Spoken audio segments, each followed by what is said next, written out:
একদিন একজন গরিব লোক রাস্তায় 10টি টাকা পেল। সে ভাবতে লাগলো, এই 10 টাকায় কি কেনা যাবে।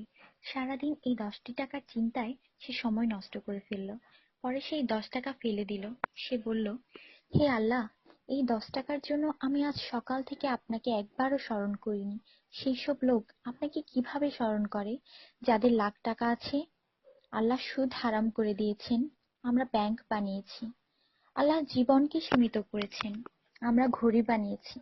আল্লাহ পর্দার হুকুম দিয়েছেন, আমরা টিভি, ডিভিডি, ডিশ দিয়ে বেহায়ামি সর্বসাধারণের জন্য করে দিয়েছি। আল্লাহ বলেন, কোরআনে তোমাদের সফলতা, আমরা অক্সফোর্ডের বইকে সফলতা বানিয়ে নিয়েছি। আল্লাহ মিথ্যা বলা নিষেধ করেছেন, আর আমরা এপ্রিল ফুল পালন করা শুরু করে দিয়েছি। আল্লাহ বৃদ্ধ বয়সে মা বাবার সেবা করতে বলেছেন, আমরা বৃদ্ধাশ্রম বানিয়ে ফেলেছি। আজ মুসলমান এই জন্য দুশ্চিন্তায় যে যাকে খুশি করার তাকেই তো রাগিয়ে ফেলেছি।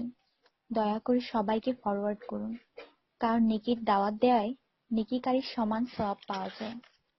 একটু ভাবুন, আজান যখন হয় তখন টিভির ভলিউম কমানো হয়, কিন্তু নজর টিভিতেই থাকে। আর মনে মনে বলি, আজান যাতে তাড়াতাড়ি শেষ হয়। এটিই কি আজানের মর্ম? আপনি নিজে আপনার মনকে প্রশ্ন করুন। আজানের জবাব দেওয়ার চেষ্টা করুন, যাতে মৃত্যুর পর কালিমা তাইয়্যিবা আমাদের নসিব হয়। অনুরোধ, এই মেসেজটি সবার কাছে পৌঁছে দিন। বন্ধুরা, আমাদের দাওয়াতে যদি কেউ না আসে, আমরা রাগান্বিত হই। আল্লাহর পক্ষ থেকে আমাদের জন্য প্রতিদিন 5 বার দাওয়াত আসে, আর আমরা নামাজ পড়ি না। তাতে কি আল্লাহ আমাদের উপর রাগান্বিত হন না? এটি শুধু মেসেজ না, বাস্তবতা। দয়া করে নামাজ আদায় করুন এবং অন্যকে উৎসাহিত করুন।